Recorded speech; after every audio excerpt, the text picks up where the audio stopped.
This man wanted, as some people do, to present himself as some of my best friends are black. I know a lot about black people, and I've been with black people all my life, which is very offensive in its connotation.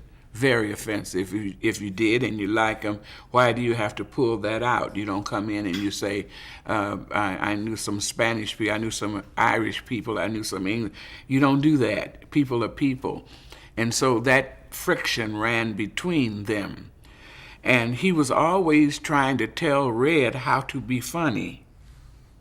That is so stupid for him to have approached that. And he approached it with, I'm one of the producers, and I can tell you how to be funny if I want to. And Red was saying, you don't even know funny, so you can't tell me something you don't even know. And that was the undercurrent all the time. This particular day, Entertainment Tonight came to interview Red. And so we're rehearsing a scene, and all Red had to do was walk across the back of my chair. We're not shooting, we're rehearsing a scene.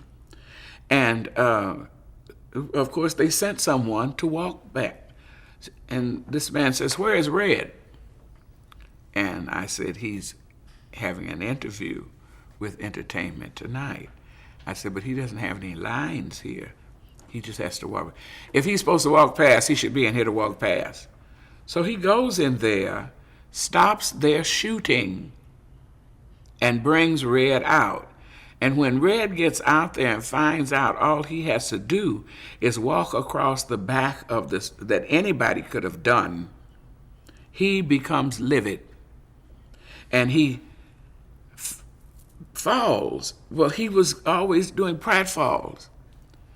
And I thought that's what he did. Everybody thought that's what he did. And he was laying on the floor, and I leaned down to him, and I put my hands on him. He said, "Get my wife, get my wife. Get my wife, get my..." I said, "Somebody get paramedics, and somebody go get Mrs. Fox." And they went and got her. And they pronounced him dead. And they put him in the ambulance, and we all got in our cars and followed him to the hospital. And he came back and stayed for 4.5 hours. Now we're all sitting in the lobby of the hospital. And the doctor comes out and says, "Mrs. Fox, we've done all that we can do, and your husband is gone."